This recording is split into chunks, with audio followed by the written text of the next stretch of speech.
Hello everyone, we're hopping in with another video on the Q&A live stream that some of the developers had not too long ago.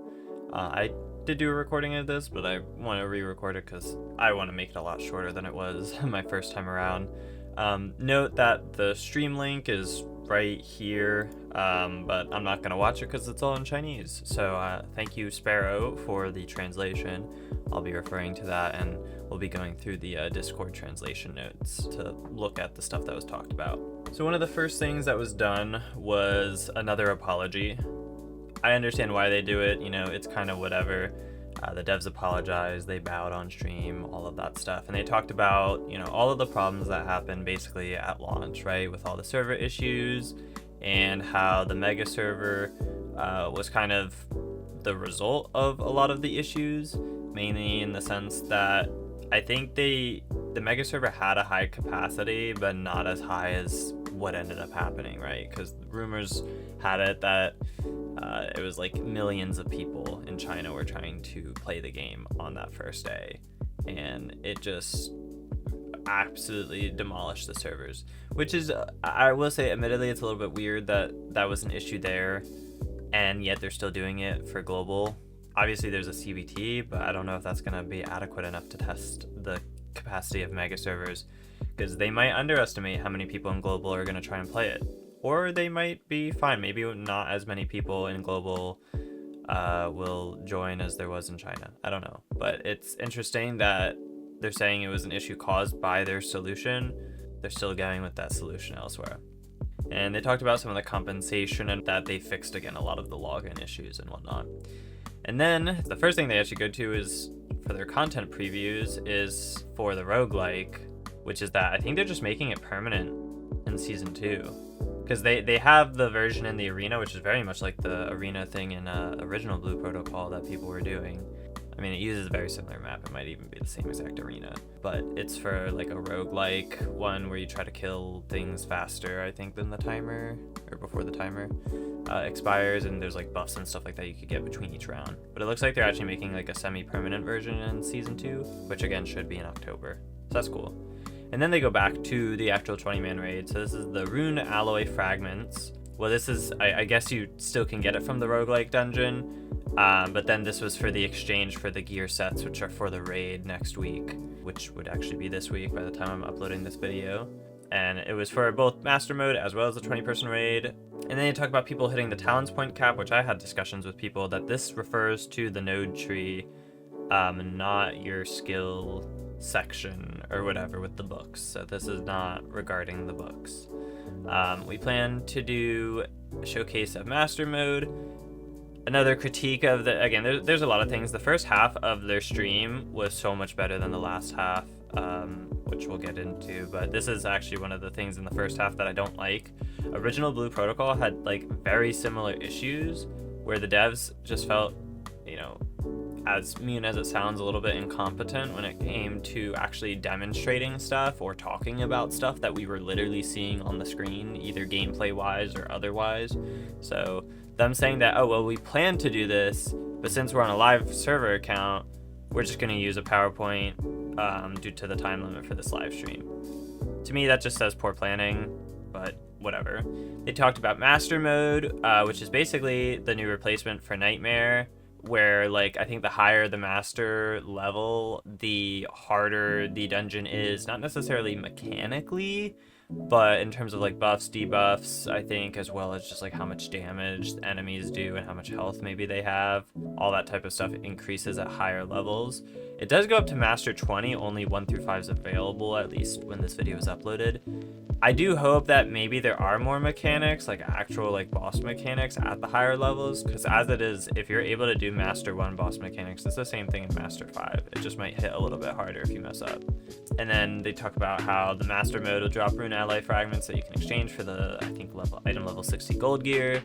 They have the score system, which does penalize you for dying in 2 ways. One of them recorded here, which is that you just lose score, but also it increases the time. And one of the things is that in order to get the most amount of points, I think when I asked, it was basically when you enter the dungeon, you start with 100 points. Every death, you lose points as well as increase the time. And if you exceed the time limit, which I don't think it's like a hard time limit, but like more like a soft one, if you exceed it, then the score you'll get will be incredibly low. Like if you had 100, maybe you leave with like 7 or something like that. And so there is actually penalties to dying. You do not want to die in master mode. And then they talk about if you get a high score, you get a limited badge.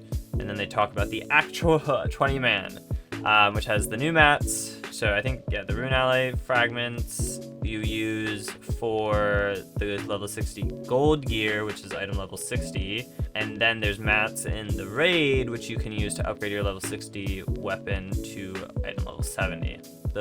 Currently, as of recording this video, it's only the Ice Dragon available, and I think people are doing it on hard mode. I don't even know if the like nightmare difficulty exists for that yet, or if it's available, but I think it's just hard right now. And people are having difficulty with it, which is nice to hear. And I think there's an actual enrage as well.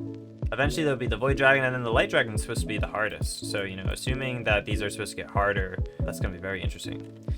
And then they talk about their plan for the future, where they're going to change their, I don't know if this is their update cycle from 2 weeks into 1 week, which is very impressive. I don't know if they'll be able to keep that up for long, but we'll see. They talk about gear presets. Again, not exactly sure what this is going to look like. I don't know if this is just for like class switching, if they use different gear, or what the usage of this will be. No idea. But it'll be part of the September mid-season update, which we'll talk about in a little bit. Again, skill tree nodes refund. Pretty sure this is just talking about the node tree, not the skill books or the actual skills. Although I thought people said you could respec this anyway, so I don't know what the point of this is. Some people said that maybe this is referring to the rework, which I think was brought up in the stream, although I don't know if it's in the translation. And then they talk about class balancing, that they want to do it at the start of each season as well as mid-season, similar to how Overwatch does it. And they are cautious with their balancing. DPS meter coming mid-season update as well.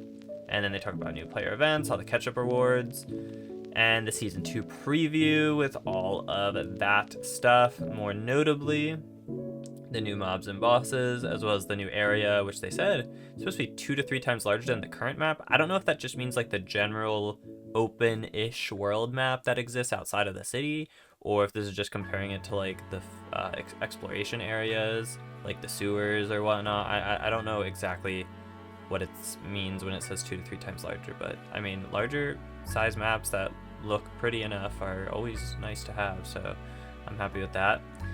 And then we go into the Q&A session. The biggest gripe, and I think a lot of people had the same issue, is that they gave such unsatisfying answers. Like this, as you could see here, where they say we are optimizing it, you're gonna see that a lot, because that's their answer for basically everything, is we are optimizing it, or we are working on it, or we'll look into it in the future. It's just ridiculous. So they talk about Auction House. Again, not really gonna talk about it because, I don't know, some people think it's cooked. I obviously don't play it on the Chinese server, so it's hard for me to comment on that, but I've not seen footage really of people buying anything from the auction house. I've only ever seen footage of people putting things on the auction house, so I don't know who's buying. And then they talk about multiple talent trees and gears. We're optimizing it, we'll publish it later. Housing, I don't even know who asked this question because they already talked about it before the official launch even happened. It's fully launching in Season 2. Although, actually, I guess I thought maybe they originally said that it would be on the mid-season update, but I guess not. But here we go back to the mid-season update that is supposed to take place in September. It's going to have both class balancing as well as the DPS meter all being released at once. I talked about it earlier in this Discord actually with some other people, although I don't think they responded, which is sad. I was curious on whether this DPS meter is going to fully just be like what would be the equivalent of like a DPS in Final Fantasy, or just like straight up DPS where it's your damage plus all the buffs combined, or if they would have metrics like our DPS or like raid contributing DPS, which is basically like, if you are a healer that gives damage buffs out, that your RDPS will sometimes be a little bit higher to show the work that you kind of helped bring to other people. Basically, the damage that you gave to other people is accounted for when you're measuring that. But we'll see. And of course, even balancing wise, Moonblade is considered one of the worst, I think, DPS out there. So it'll be interesting to see what the DPS meter shows us and how accurate all that stuff will be. Then some stuff about dying, changing gender, all that stuff. And they said it's hard, but they want to work on it. Skill book optimization, which this is, I think, more of the biggest issue when it comes to actually making ults and having, or not making ults, but trying to level up multiple classes. Is that they actually share levels, but the books are the issue. But they said that they're gonna have a meeting to decide what to do with it and how to optimize it, which is whatever. Map emotes, cool. Wonder Beasts, this was an important question. Answer, we're gonna optimize it. So not really much of an answer at all. Custom HUD, I talked about in my previous video, and they just said that they're gonna roll it out, I think, with the second phase of controller support, which will be in September or later, so potentially mid-season. Auto combat, auto pathing, do not care. PvP, interestingly enough, they said that they don't have plans for it, but if they did release it, it would not be tied to gear score. Seems kind of blatantly obvious that that would be the case, but that's cool. Add a play button again, so that players can start the dungeon without quitting and rejoining it. And they said we're improving convenience functions, which isn't really them saying yes or no.